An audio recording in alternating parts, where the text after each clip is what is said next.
Students, today we start chapter number 3 in our book Statistics.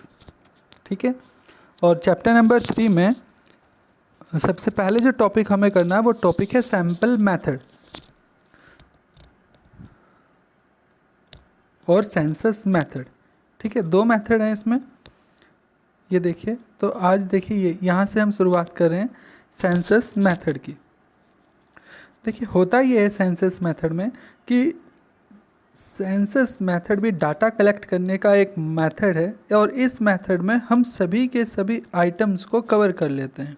इसका मतलब ये है कि जितने भी हमारे पास आइटम्स होते हैं उन सभी आइटम्स को हम एक एक करके कवर करते हैं.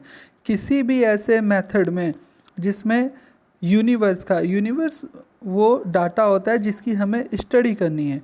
यूनिवर्स को हम एक और नाम से जानते हैं पॉपुलेशन. ठीक है, तो ये वो जगह है जिसकी हमें स्टडी करनी है. तो अपने मेथड में जब भी कभी यूनिवर्स या पॉपुलेशन के हम एक एक आइटम को कवर करें तो उस मेथड को बोलते हैं सेंसस मेथड. ठीक है, सेंसस मेथड के हमारे लिए कुछ मेरिट्स हैं. देखिए, जैसे पहला मेरिट है इसका that it is reliable and accurate.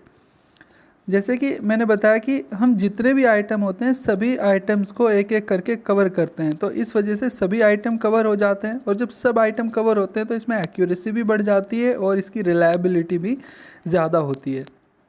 क्योंकि डाटा हम डायरेक्ट जिस पर्सन से हमें कलेक्ट करना है हम उसी पर्सन से कलेक्ट कर रहे होते हैं, इसलिए ये लेस बायस भी रहता है. इसमें बायस होने के चांसेस सबसे कम हैं. जब हम किसी पर्सन से डायरेक्ट बात करते हैं तो केवल हम उससे एक ही मैटर पे बात नहीं करते, हम उससे बहुत सारी बातें और एक्स्ट्रा भी जान लेते हैं और इसी वजह से हमें जो इन्फॉर्मेशन मिलती है वो बहुत ज़्यादा एक्सटेंसिव होती है. जब हम कभी स्टडी करने जाते हैं किसी पर्सन की तो हम केवल एक ही कैरेक्टरिस्टिक को उसकी ऑब्ज़र्व नहीं करते और इस वजह से ये एक डाइवर्स कैरेक्टरिस्टिक्स हमारे सामने पेश करता है. ठीक है, कई बार ऐसा होता है कि कोई इन्वेस्टिगेशन हमारे लिए बहुत कॉम्प्लेक्स है, तो उस तरह की कॉम्प्लेक्स इन्वेस्टिगेशन को कवर करने के लिए इस तरह के जो डाटा है वो ज़्यादा अच्छे माने जाते हैं. क्योंकि जब भी कभी कोई चीज़ कॉम्प्लेक्स होगी तो उसमें हमें ज़्यादा डिटेल ज़्यादा एक्यूरेसी की ज़रूरत होती है और वो हमें इस तरह की डायरेक्ट इन्वेस्टिगेशन से मिलती है जहाँ हम एक एक आइटम को कवर करें.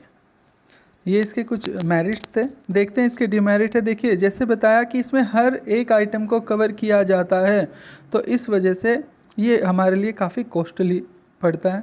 ठीक है, और कॉस्टली होने के बाद में इसमें हमें मैन पावर की भी रिक्वायरमेंट ज़्यादा होती है. और याद रखिएगा, जो मैन पावर इसमें हमें चाहिए वो ट्रेन मैन पावर चाहिए जो कि डाटा को कलेक्ट कर सके. नॉर्मल जब हम बात करते हैं तो लार्ज इन्वेस्टिगेशन जहाँ पर होती है वहाँ पे ये मेथड सूट नहीं करता क्योंकि इसमें टाइम ज़्यादा लगता है. देखिए, सिंपल मैं आपको बताऊँ, इसमें टाइम ज़्यादा लगता है, इसमें कॉस्ट ज़्यादा लगती है, इसके लिए हमें मैन पावर भी चाहिए, स्किल मैन पावर. तो इसलिए ज़्यादा इन्वेस्टिगेशन के लिए ये हमारे लिए सूटेबल नहीं होता. एक एग्जाम्पल मैं बताता हूँ. सेंसस मेथड का एक सबसे सिंपल एग्जाम्पल है हमारा जनगणना, जैसे कि हमारा जिसे हम सेंसस कहते हैं. ठीक है, लेकिन अब आप लोग पूछेंगे कि अभी मैंने बताया था कि लार्ज इन्वेस्टिगेशन में सूटेबल नहीं होता, फिर भी हम अपनी जनगणना को इसी मेथड से करते हैं. लेकिन मैं आपको बता दूं कि जनगणना इसी वजह से हम पूरे 10 साल के बाद करते हैं क्योंकि ये मेथड इस चीज़ को कवर करने में टाइम लेता है. टाइम और कॉस्ट इसमें ज़्यादा आती है. देखिए, second method which we have to study today is sample method.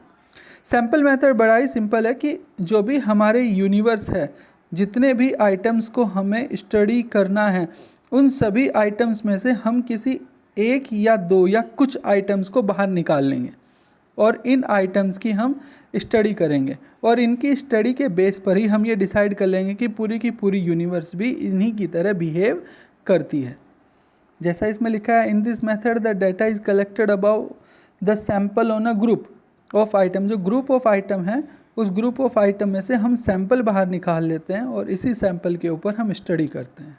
ठीक है, देखिए कुछ मेरिट्स हैं इस मेथड की. मेरिट्स है जैसे कि ये एक इकोनॉमिकल है, केवल सैंपल की स्टडी करनी होती है तो टाइम सेविंग है, पैसा भी कम लगता है. लार्ज इन्वेस्टिगेशन बड़ी आसानी से और जल्दी की जा सकती है इस तरीके से। एडमिनिस्ट्रेटिव तरीके से ये बड़ा ही कन्वीनियंट है, क्योंकि किसी को ट्रेन करने की ज़रूरत नहीं, ठीक है, और किसी के साथ ज़्यादा कोऑर्डिनेट करने की ज़रूरत नहीं, कम लोगों में भी इस मेथड को फॉलो किया जा सकता है। इसके डिमेरिट क्या क्या हैं? डिमेरिट ये है, देखिए अगर हमने जो सैंपल अपने निकाले हैं अगर वो करेक्ट इन्फॉर्मेशन नहीं देते तो ये कहीं ना कहीं बायसनेस को बढ़ावा देंगे, और कई बार ऐसा भी हो सकता है कि हम किसी रॉन्ग कंक्लूजन पे चले जाएं अगर हमने गलत आइटम उसमें निकाल लिया। और बड़ी प्रॉब्लम आती है इसीलिए कि हम कौन सा सैंपल छांटें और कौन सा नहीं, इसीलिए बड़ी प्रॉब्लम आती है। और इस बड़ी प्रॉब्लम ये भी इसका एक डिमेरिट है कि सैंपल को सिलेक्ट करने में डिफ़िकल्टी फेस करनी पड़ती है। देखिए जब भी कभी हम सैंपल को सिलेक्ट करें तो उसकी कुछ बेसिक रिक्वायरमेंट होती हैं। जैसे 2 बेसिक रिक्वायरमेंट है। पहली है कि जो सैंपल है वो पूरी की पूरी इंटायर यूनिवर्स के ही कैरेक्टरिस्टिक को बताए, यानी कि अगर हमें इतना एरिया कवर करना है और इसमें एक हमारे पास सैंपल है, ये सैंपल हमने सेलेक्ट किया तो ये सैंपल पूरी की पूरी यूनिवर्स के कैरेक्टरिस्टिक को दिखाता हो,